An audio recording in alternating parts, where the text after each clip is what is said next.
What is going on, everyone? It is your shaman, your sister in spirit, and your friend Alicia Dunleavy here. And today we are going to be talking about muscles. And the specific muscle that we are going to be talking about is the psoas muscle, which is located in the lower lumbar spine, and it connects to the inner leg, basically the inner thigh. Okay. So why are we bringing this up today? A lot of people have lower back pain. And sometimes this lower back pain has to do not only with the vulnerability, weaknesses, and or lack of flexibility in the muscles. It also can have some emotional components to it. And since so much of the population does have issues with the lower back, we are going to be talking about the psoas specifically because it is also known as the muscle of the soul. So a lot of experiences, a lot of trauma, a lot of unprocessed emotions, and a lot of weaknesses and or tension are held in this muscle. And so how do we begin to create a holistic experience? How do we create a holistic healing for the lower back, especially if it does have to do with the psoas muscle? So let us go ahead and bring up our model for today. My good old friend Raphael is here, who has been rocking with me for quite some time since I co-owned Sacred Sun Holistics.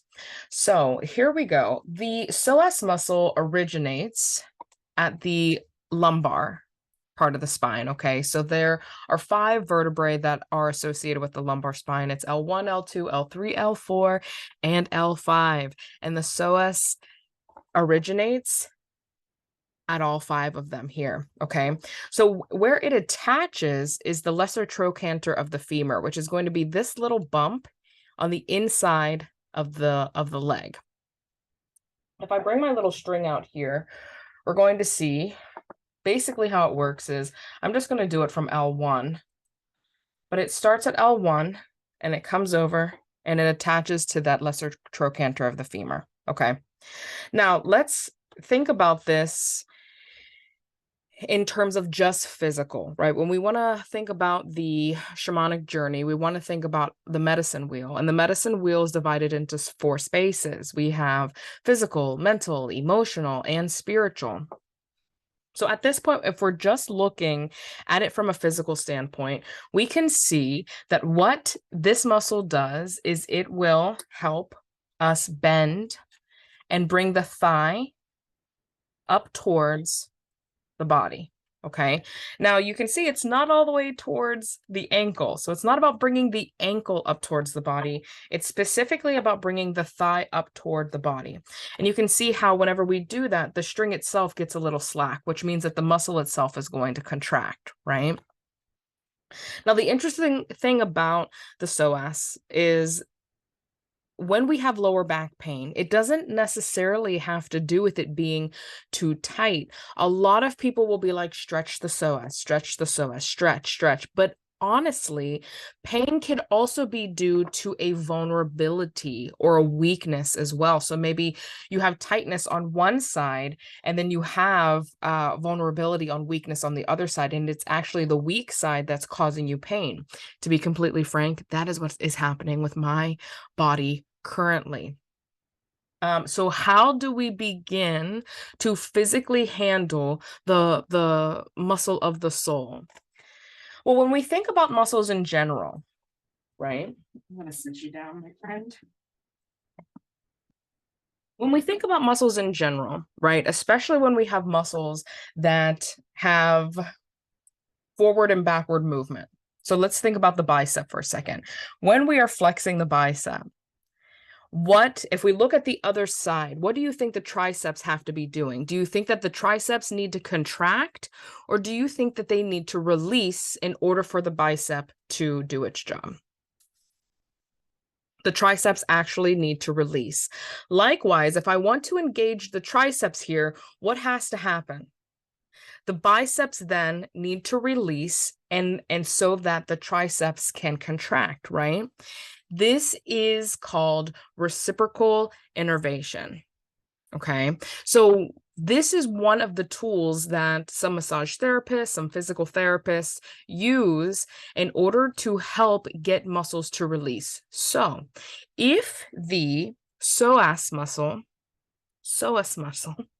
I'll teeter back and forth, is in fact tight. And we think of it like the bicep here, right? So if this muscle is tight, what is on the opposite side of the body that does an opposite motion? If this muscle brings the thigh up towards the body, then we need to take the thigh towards the back of the body, right? So what muscles are going to be engaged? The glutes. Okay. Now you'll see a lot of people be like, let's focus on stretching the psoas by doing a nice deep lean like this, right? We'll probably go into almost like a runner stretch, right? Where the forward foot is bent and we'll kind of bend down with this back foot back. We'll kind of lean forward, a lunge. But if we want to take it a step farther, what we can do is not just think about it as a lunge, but think about truly engaging the glutes. Because if the glutes are engaged, then naturally what the muscles are going to have to do in the psoas are release. So what are some ways to engage the glutes, right? Not just have to go into those deep lunges, but actually engage the glutes for that deep level of release in the body. We can do a pose, a yoga pose, like bridge. Bridge is when you are lying flat on your back. You have your feet flat on the floor, right? And you push up and you start to engage the glute muscles. This is going to encourage the psoas to release and to relax, since the opposite muscles are in contraction. So the tighter that you can engage your glutes, the more relaxed and the more release you will receive in your psoas. Now, it's interesting also because if the psoas muscle is chronically tense, then there is such thing as like an amnesia of the glutes or amnesia of the other muscles. So the glutes might be like, oh, I forget how to function a little bit because I've had another muscle working so hard for me. Okay. So whenever we begin building that mind muscle memory of engaging the glutes, that's going to be very supportive of that. Now, what if instead the psoas is weak? What are some things that we can do to help build strength in the psoas muscle? Again, when we think about it, it's not about bringing the ankles up towards the head. It's about bringing the knee up towards the chest, right? So what are some things that we do? What are some regular motions that we do to get that movement, to bring the knee up towards the chest? Walking is one of the things that we do. Walking, right?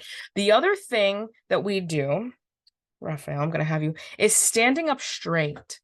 A lot of people will have a posterior tilt to their, oh, it might be anterior. There's a tilt to the pelvis to where you're kind of sticking your bum out. Right. So one way to strengthen a weak psoas, if you tend to kind of pop your bum out, is to tuck your pelvis forward. So bringing the pubic bone up towards the belly button is also going to help support the strengthening of that psoas muscle. All right. Now, the other thing that the psoas does is it helps with lateral rotation of the leg. So for those of you that sleep in kind of that 4 motion, you kind of bring the knee up and you pop it out away from the body, that also can cause a weak psoas muscle. So what do we want to do then? What we want to do is we want to try to make sure that the knees are parallel and not at like an obtuse angle, right? We want to bring them into a neutral position in the body. We want to start engaging that inner thigh So that way we don't have our knees spread apart. This is going to help condition the psoas and help relieve some of the pressure off of the lower back when we begin to, again, bring that pelvis up towards the belly button, engaging that lower abdomen, and making sure that our knees are facing forward and not facing outward. So these are just some simple things to think about when we are working with the psoas in a physical manner. Now, what if we start getting into spirit, if we start getting into mental and emotional, what we would want to think about is how the psoas muscle, because it's working with the lower lumbar or with the lumbar part of the spine, we're going to notice that that involves 3 major chakras, right? Even if as it attaches to that lower the lesser trochanter of the femur, the inner thigh. Okay, that's what I'm saying. When it attaches to the inner thigh, that involves the root chakra, the sacral chakra, and the solar plexus chakra, right? So I find it interesting because the root chakra is directly associated with the body, the physical body, which we kind of touched on before, right? So as we are working with the root chakra, what is that really calling for us to do? It's calling for us to gain a certain level of flexibility and strength in the physical body. This means taking care of our physical body. When we move up to the sacral chakra, what are we talking about? We're talking about the emotional body. What emotions are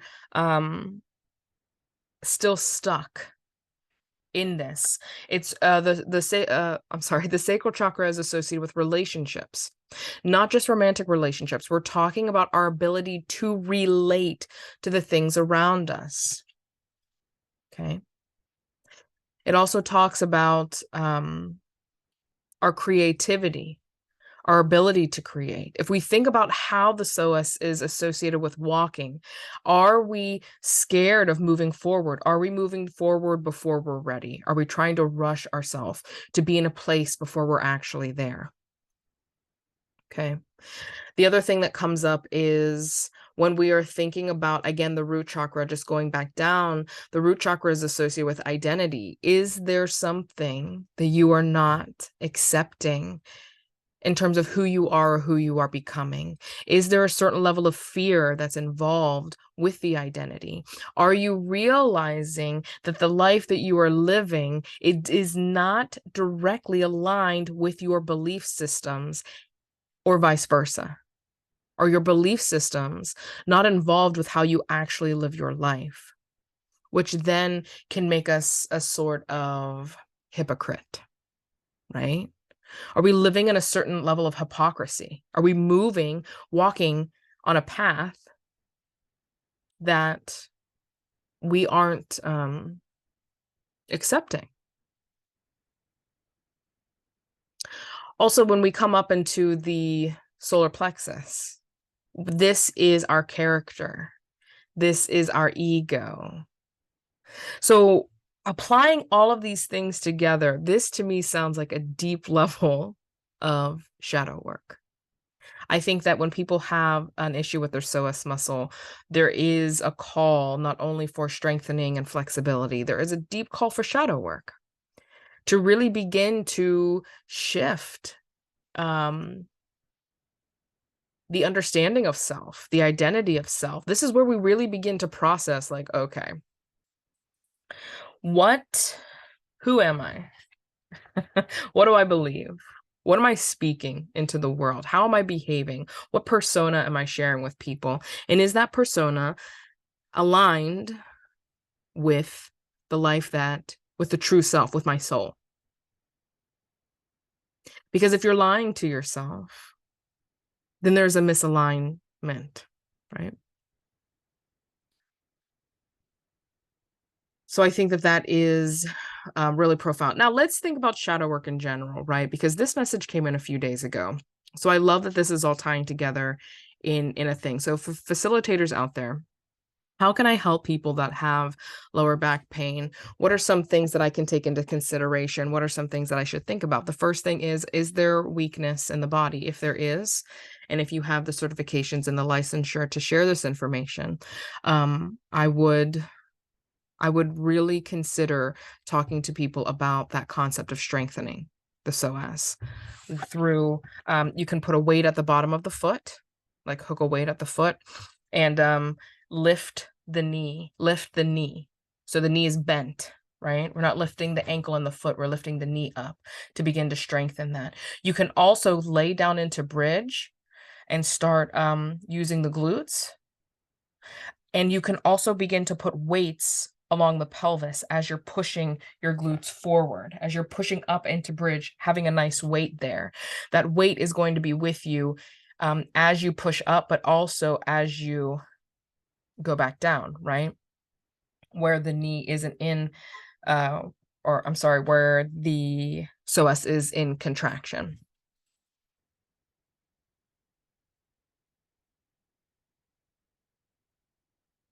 Sorry, my brain just went blank. The other thing that we would want to get into is shadow work. Okay. So what is shadow work and how can we utilize the psoas and the understanding of the psoas and shadow work? What we can do is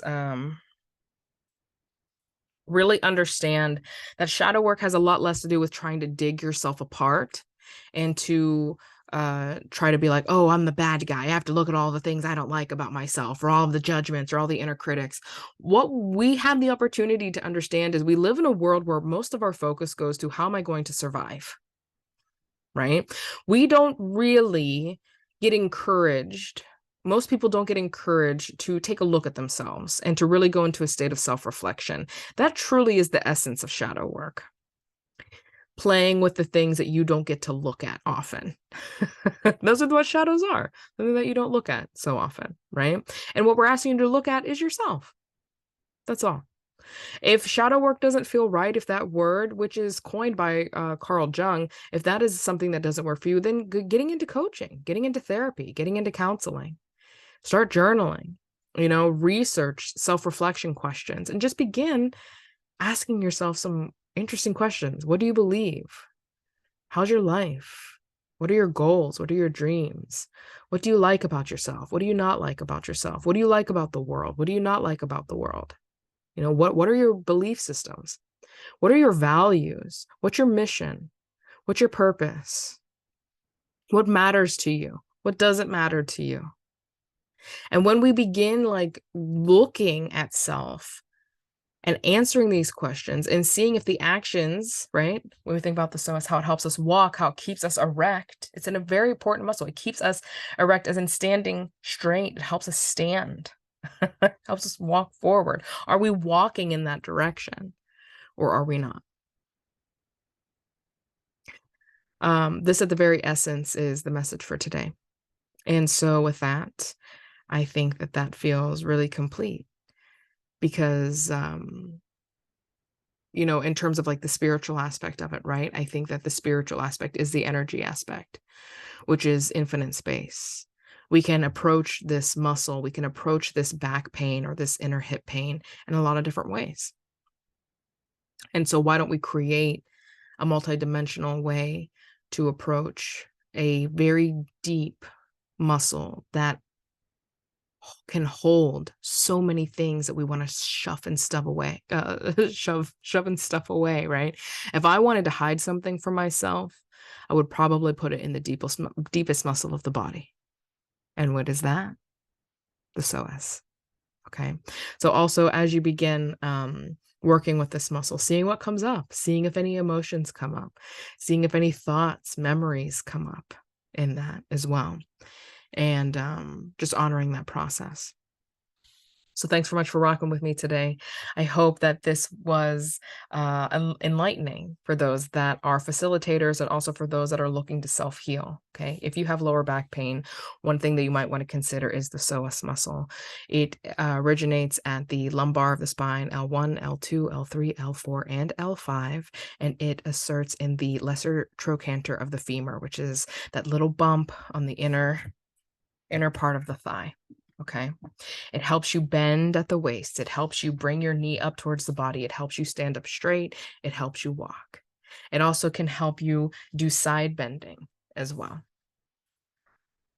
Um, it is considered the muscle of the soul. It is one of the deepest muscles in our body. And it can cause pain when it is either in weakness, in vulnerability, or when it is too strong and holding tension. We want to think about it in terms of um, reciprocal innervation. So, engaging the glutes more regularly, exercising the glutes, and really squeezing the glutes. The more that you can get the glutes to squeeze and engage, the easier it is for the body chemically to say, hey, go ahead and release the psoas because I need the glutes to engage. Right? When we're thinking about stretching it, right, as we can think about taking the knee away from the belly, taking it away from the front of the body and trying to get the knee back, right, which is going to be like a deep lunge. Oh, then the muscle also does the external rotation, so it brings the thigh out like in a 4. So we may have to begin strengthening that way by, rather than allowing the leg to go out towards the body, really starting to rotate the leg inward towards the body and engaging and holding there. Okay. We can think about our identity. We can think about old belief systems. We can begin to think about ourselves, our values, our morals. We can begin to think about maybe some of the emotions that we're not willing to admit. Maybe we're lonely. Right? We can think about how some of the relationships in our lives make us feel. And if the relationships that are in our lives are aligned with our goals, our missions, our character, our willpower, our strength. We can think about if the character that we are playing in relation to the world around us is actually a character that we enjoy playing, or if it is a character that is based off of trauma and based off of dogma and based off of habit. And that feels complete for me. There's a lot here. All right. I know I said I was done and then I kept going, but you know me. That's nothing new. So peace and love, fam. I hope this helps and bye.